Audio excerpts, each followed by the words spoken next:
let me ask you this. Growing up for me in Los Angeles was great because I had Chick Hearn on the Los Angeles Lakers broadcast. And then obviously we had Vin Scully doing the Dodgers broadcast. You know, I think it was Jerry Coleman was doing radio down in San Diego. There were some good broadcasters.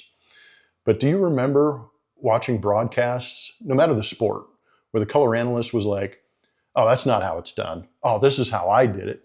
Back in my day, God, that part drives me nuts. And that is a specific goal.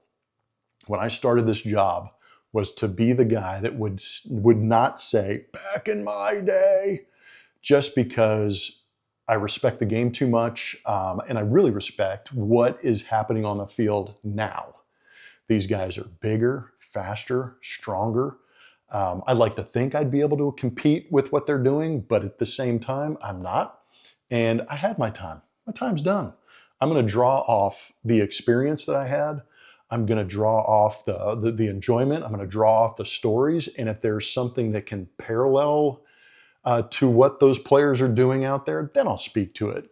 But I'm going to let these guys own what they're doing on the field and try not to grab at what happened previously and say, this is how it's done, because they're doing something I've done in similarity, but I haven't done it to the extent that they're doing it. I've faced guys that threw 100, not as consistently as they are now. I didn't run as fast. I didn't have as strong an arm. I also didn't have a nutritionist, strength conditioning coordinators that were on me, and stuff like that. So these guys are better, and I want to respect that, and I want to let them go play. The other thing that I hold on to when I do these broadcasts is letting go of our era and talking about the current player, but I will never, ever forget how hard this game was to play.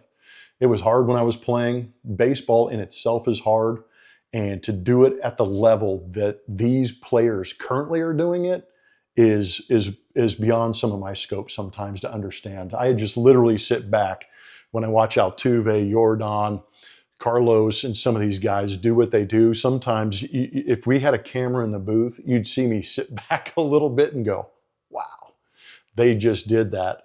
And part of the fun is, like I said before, being patient enough to just embrace what they're doing and then watch the replay and try and explain how miraculous what they did was and enjoy what they're actually doing. Another key to my broadcast is trying to explain the game to the fan in a way that they're not going to be overwhelmed. We know watching the Astros, everything's data, everything's analytics.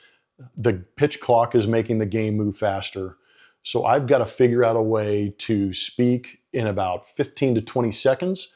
And I've also got to make it understandable to the adult fan who's doing fantasy baseball drafts and understands how the numbers work. But I've also got to be able to talk to the fan that was watching the Colt 45s back in the day and just understands the purity of baseball. But for me, mentally, and how I approach calling the game is speaking to that 12-year-old athlete for a couple of reasons. Number one, I want them to understand the game, and I want them to understand my love for the game. So hopefully that transitions to them. I want to encourage them to play the game. And I also want them to be encouraged to watch the game and hang out with us every night.